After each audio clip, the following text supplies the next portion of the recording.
Shalom Bapak Ibu, saudaraku yang terkasih di dalam kasih Kristus. Marilah kita merenungkan firman Tuhan. Bagaimana sih cara meyakini dan menghidupi keberadaan Allah di dalam hidup ini? Seringkali kita berpikir, di mana Allah saat kecelakaan, saat kegagalan, saat penderitaan? Di manakah Allah? Mengapa anak Tuhan banyak yang menderita, banyak yang dianiaya? Ini yang menjadi pemikiran kita hari-hari ini mungkin ya Bapak Ibu Saudaraku. Tapi mari kita akan belajar dari Asaf. Di dalam Mazmur pasal 73 ayat 25 sampai 26 berbunyi demikian. Siapa gerangan ada padaku di surga selain engkau? Selain engkau tidak ada yang kuingin di bumi. Sekalipun dagingku dan hatiku habis lenyap, gunung batuku dan bagianku tetaplah Allah selama-lamanya. Jangan lupa like dan subscribe. Tuhan Yesus memberkati kita semuanya hari ini. Bapak Ibu, saudaraku, salah satu penekanan di dalam gerakan yang berpusat kepada Injil itu adalah keberhargaan Allah. Maksudnya apa ya ini ya? Allah bukan hanya sebagai harta yang paling berharga yang kita miliki, tetapi Dia adalah Allah satu-satunya harta yang berharga yang kita miliki. Sebegitu berharganyakah Allah sampai-sampai memiliki Allah saja, memiliki Dia saja sudah cukup bagi kita. Wah, ini Bapak Ibu Saudaraku, kalau taraf iman seperti ini berarti pengenalan akan Tuhan sudah sangat mendalam. Bapak Ibu Saudaraku, jika seseorang sudah sampai pada pengakuan dan pengalaman seperti Asaf di dalam Mazmur 73, dia benar-benar memberlakukan Allah sebagai Allah tentunya. Ya Bapak Ibu, dia sudah memberikan kemuliaan kepada Allah. Menurut John Piper, dengan tepat mengemukakan dalam bahasa Indonesianya saja ya Bapak Ibu ya, saya akan katakan Allah paling dimuliakan di dalam kita pada saat kita paling dipuaskan di dalam Dia. Bapak Ibu, saudaraku yang terkasih, teks Alkitab yang cocok untuk menggambarkan konsep ini itu adalah Mazmur pasal 73 ayat 25 sampai 26. Dalam teks ini Asaf berkata, siapa gerangan ada padaku selain engkau? Selain engkau tidak ada yang kuingini di bumi. Sekalipun dagingku dan hatiku habis lenyap, gunung batuku dan bagianku tetaplah Allah selama-lamanya. Surga adalah tempat yang sangat indah yang Alkitab gambarkan. Tetapi bagi Asaf yang paling penting di dalamnya adalah Allah sendiri, bukan surganya.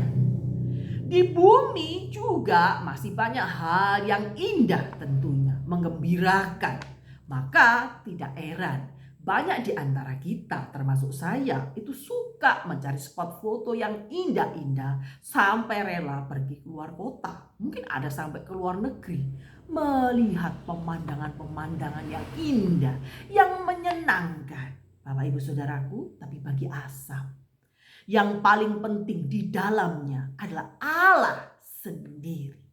Bapak Ibu, ketika semua hal di dalam diri kita, semua itu terhilang, diambil Tuhan, semua kandas, kegagalan, kesakitan, penderitaan, ditinggal meninggal, dan sebagainya.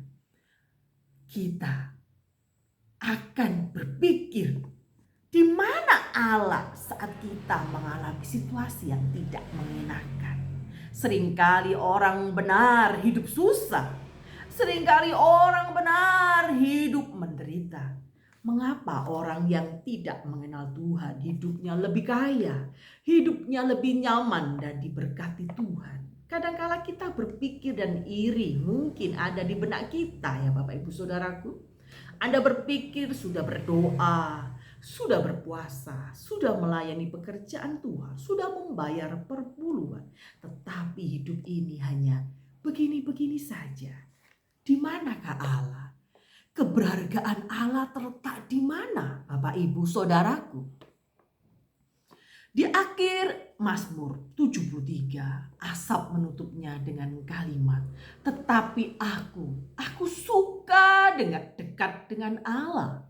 Tetapi bagiku adalah baik mendekat kepada Allah. Tetapi aku lebih suka dekat kepada Allah. Bapak Ibu, ada banyak orang lebih tenang kalau dia bersandar kepada seorang pemimpin yang kaya raya. Bersandar kepada suami yang kaya raya, kepada orang tua yang jutawan, miliarder, atau mungkin Anda lebih senang berpegang kepada pesona dunia. Tetapi Asaf lebih menitik beratkan, aku suka dekat dengan Allah. Bukankah ini suatu pandangan teologis yang begitu mendalam? Ada hubungan pribadi yang mendalam antara Asaf dan Allah. Tentu saja tidak langsung itu terjalin sampai begitu dalam. Ada proses di dalamnya tentunya Bapak Ibu Saudaraku. Mengikut Tuhan selalu ada proses. Dari bayi rohani, kanak-kanak, remaja, sampai dewasa.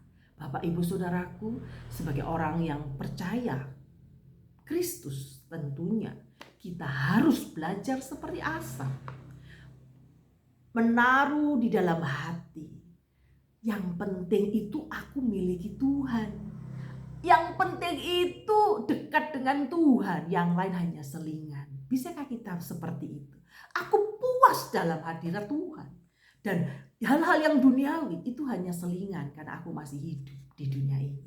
Bisakah kita berstatement seperti itu? Bisakah kita mengungkapkan kasih kita kepada Tuhan? Kadangkala hubungan kita dengan Tuhan hanya bersifat transaksi saja, bukan? Hanya meminta dan meminta. Dan kalau tidak diberi, kita kecewa dengan Tuhan.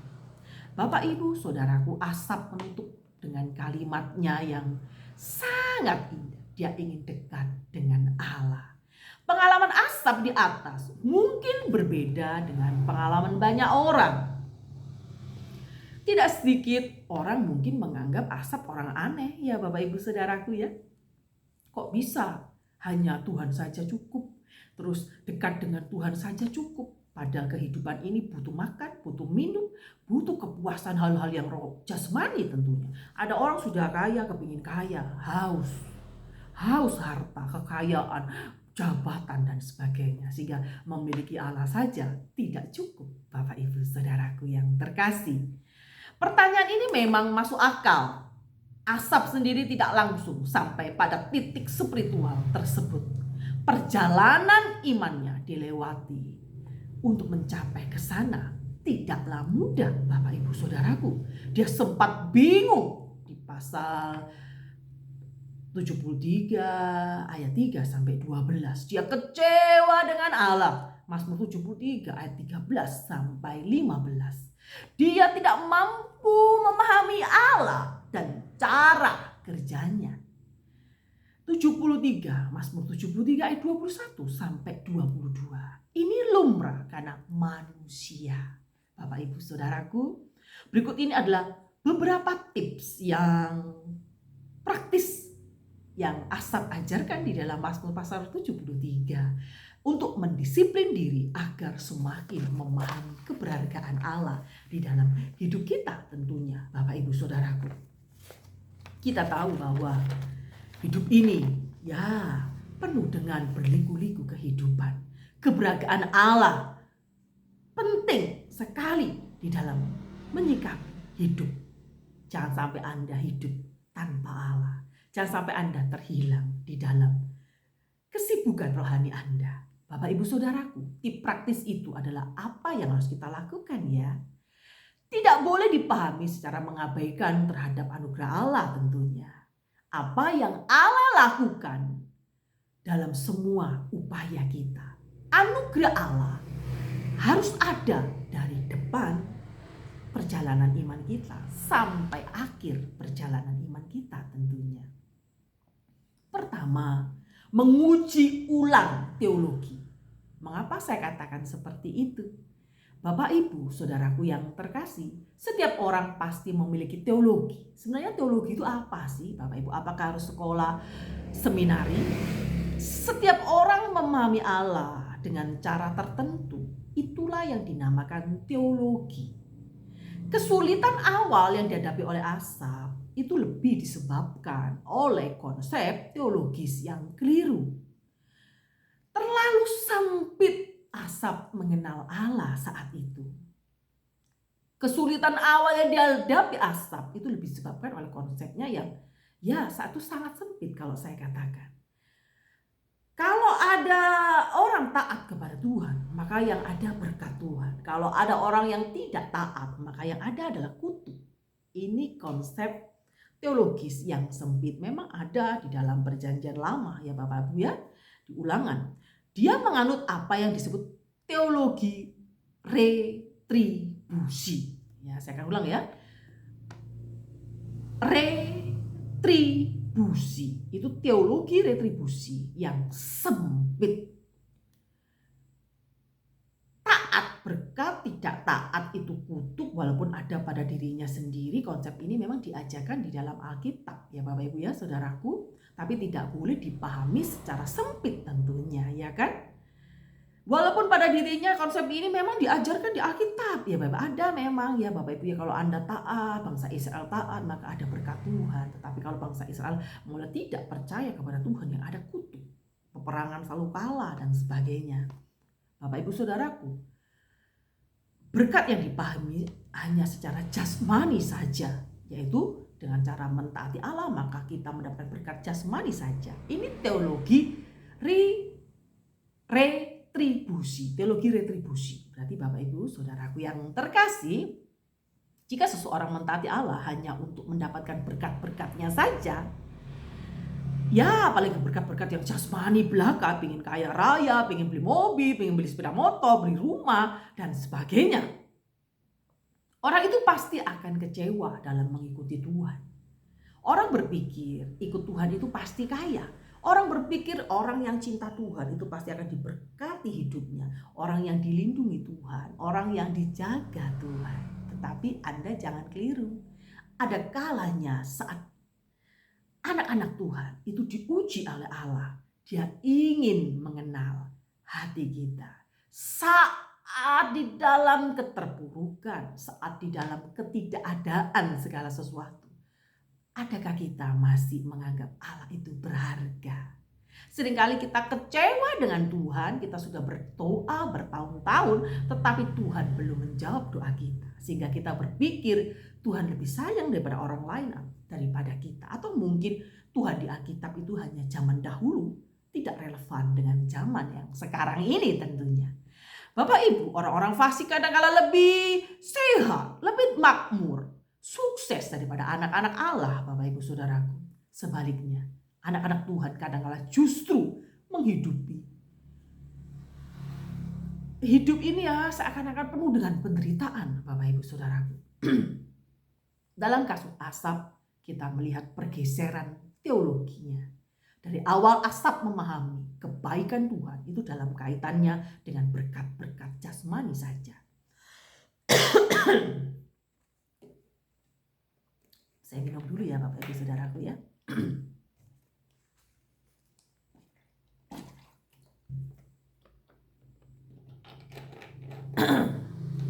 Dalam kasus ini Asaf melihat pergeseran teologisnya. Pada awalnya Asaf memiliki teologis pikiran bahwa orang yang dekat dengan Tuhan itu pasti diberkati secara jasmani saja. Malah ada orang-orang fasik lebih kaya, maka Asaf menjadi bingung dan kecewa. Pada akhirnya dia menyadari bahwa kebaikan tertinggi adalah keberkatan kebersamaan dengan Allah. Kebaikan tertinggi yang dimiliki anak-anak Tuhan bukan terletak pada harta benda, bukan terletak pada kekayaan, pekerjaan yang sukses dan sebagainya. Siapa sih yang gak mau? Semua juga mau, Bapak Ibu Saudaraku. Tetapi kebaikan tertinggi yang Allah inginkan adalah kita ini memiliki kebersamaan dengan Allah. Tetapi bagiku adalah baik untuk mendekat kepada Allah. Yang paling penting Sang Pemberi, bukan pemberiannya. Yang penting itu Allah, bukan berkat-berkatnya. Kalau Anda melayani pekerjaan Tuhan hanya mencari berkat-berkat Tuhan, Anda akan kecewa pada saat Anda gagal, Anda sakit, ditikam orang, dihina, difitnah, dan dicemooh orang. Tetapi jika Anda memiliki pandangan teologis yang diperbarui bahwa hidup kebersamaan kita dengan Tuhan itu lebih penting daripada semua kenikmatan dunia tentunya. Bapak Ibu Saudaraku, konsep inilah yang kita lihat dalam Injil Yesus Kristus. Allah telah memberikan dirinya kepada kita. Paulus mengatakan sebab itu apakah yang akan kita katakan tentang semuanya itu? Jika Allah di pihak kita, siapa yang dapat melawan kita? Ia tidak menyayangkan anaknya sendiri, tapi ia menyerahkannya bagi kita semuanya. Jika Allah di pihak kita, secara hurfiah berbunyi, jika Allah adalah bagi kita. Mayoritas versi Inggris itu if God is for us. Ya, dengan demikian Sang Pemberi telah menjadi pemberian itu sendiri. Itu adalah pemberian yang terbaik, karena itu menyelesaikan persoalan kita yang terburuk. Bapak Ibu Saudaraku, perlu ingat bahwa menguji ulang teologi yang kita miliki. Jangan berpikir kalau sudah taat, ikut Tuhan, melayani, nanti berkat Tuhan mengalir. Kadangkala saat tertentu berkat Tuhan bisa tersendat-sendat. Tetapi percayalah, kebersamaan Anda dengan Allah, larilah kepada Allah, berharaplah kepada Allah. Karena yang kita cari bukan berkat-berkatnya Allah, tetapi Allah sendiri. Kita memiliki relasi yang indah dengan Allah. Kita akan berpikir memiliki Allah saja sudah cukup. Yang lain itu hanya selingan saja. Ya Bapak Ibu Saudaraku, bisakah kita menyampaikan segala keinginan duniawi hanya memiliki Allah saja? Ini tersentil sekali hati saya, Bapak Ibu Saudaraku, karena saya manusia duniawi juga. Saya berpikir kadangkala pemberian Tuhan sangat kecil. Uang yang Tuhan beri sangat tipis limitnya kepada saya. Tapi saya berpikir, manakala saya merasa diri tidak mampu, manakala saya merasa diri tidak layak, manakala saat saya merasa kesulitan itu datang silih berganti, saya berharap kepada Tuhan. Saya akan mengubah paradigma saya akan mengubah teologi saya. Taat berkat tidak selamanya seperti itu. Kadangkala sudah taat tetapi rintangan datang. Tapi percayalah, keberhargaan Allah dalam hidup itu akan meningkatkan taraf hidup kita. Kerohanian kita akan semakin meningkat seperti asap tentunya. Kedua, memandang kehilangan kita sebagai penemuan kita. Apa maksudnya Bapak Ibu Saudaraku? Kita seringkali baru menyadari keberhargaan sesuatu jika segala sesuatunya sudah tidak ada. Saya dulu waktu mama saya masih hidup, ya saya kadang-kadang suka bantah, saya tidak nurut, marah-marah dengan mama saya. Tapi begitu mama saya tidak ada, saya tahu sangat berharganya mama saya.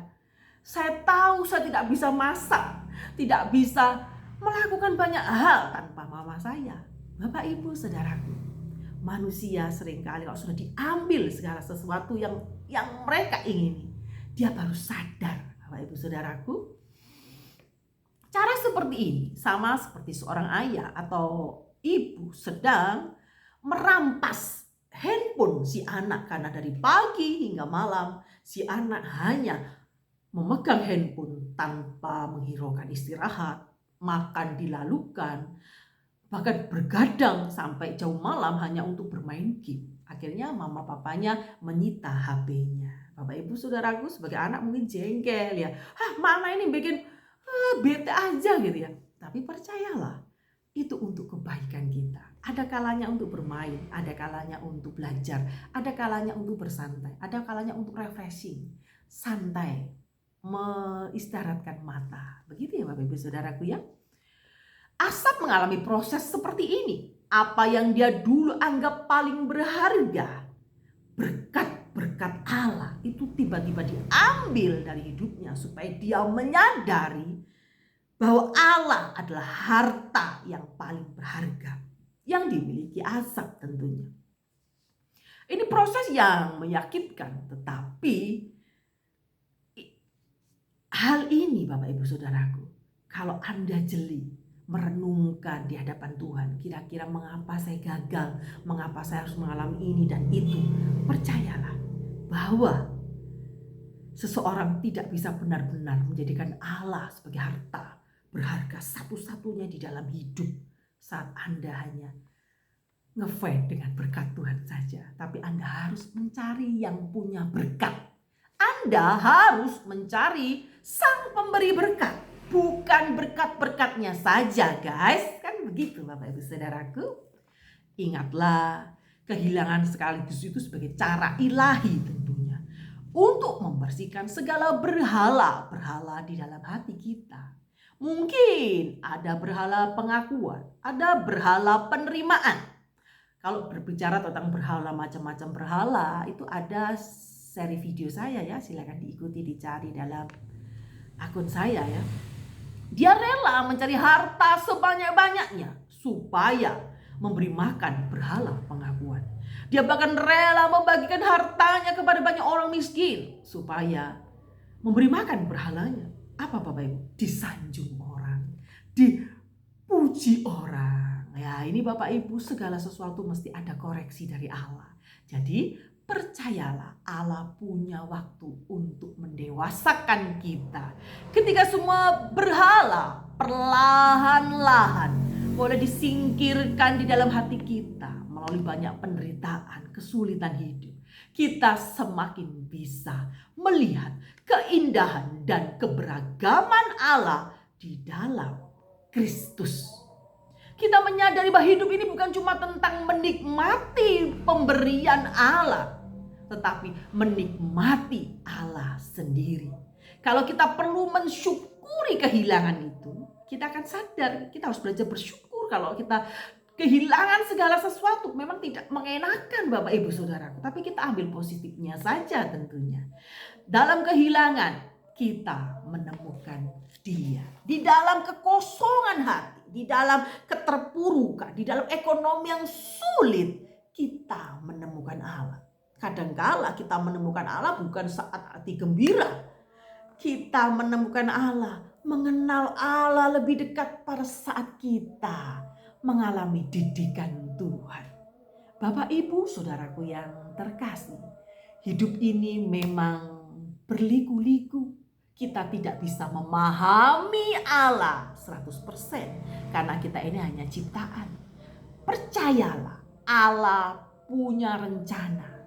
Allah punya kehendak yang terbaik buat kita tentunya. Jangan mudah kecewa dengan Tuhan. Jangan mudah berputus asa. Sesulit-sulitnya Anda menghadapi hidup, tapi kalau bersama dengan Tuhan, damai sejahtera, kebahagiaan, sukacita, kekuatan untuk menjalaninya walaupun tertati-tati. Saya dalam keadaan keterpurukan ekonomi, ya manusia pernah mengalami keterpurukan ekonomi, mungkin salah manajemen, mungkin ditipu orang, mungkin salah langkah dalam menjalankan bisnis dan sebagainya, terlalu berfoya-foya, tidak bisa irit, bergaya hidup mewah. Bapak Ibu, apapun itu alasannya, menimbulkan persoalan kehidupan, bukan? Percayalah, hari-hari ini kita harus mengubah teologi kita. Kita harus berusaha memandang kehilangan kita sebagai penemuan kita kepada Allah. Jadi kita harus punya konsep berpikir Allah itu sangat berharga dalam hidup kita. Dia segala-galanya, satu-satunya yang kita miliki. Jadi jangan cari Tuhan kalau pas tanggal tua saja. Jangan cari Tuhan pas Anda ditinggalkan pacar. Jangan cari Tuhan saat Anda sakit. Tapi saat tubuh bugar, saat ekonomi baik, saat punya pacar yang cantik dan ganteng, punya suami yang kaya, istri yang cantik, Anda melupakan Tuhan. Sudah puaskah Anda memiliki Allah saja dalam hidup ini? Ini pertanyaannya. Kalau teologi Anda sudah sampai ke sana, berarti pengenalan akan Tuhan lebih dalam. Saya dan saudara akan belajar. Ajari aku Tuhan untuk selalu dipuaskan di dalam hadirat Tuhan, di dalam kuasa Tuhan, di dalam anugerah dan kasih setianya.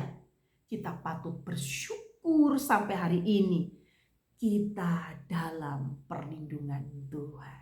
Jangan lupa sebarkan video ini jika Anda merasa diberkati Tuhan. Like dan subscribe. Tuhan Yesus memberkati kita semuanya sampai kesudahan zaman. Tetaplah Tuhan satu-satunya Allah yang sanggup memuaskan jiwa kita. God bless you.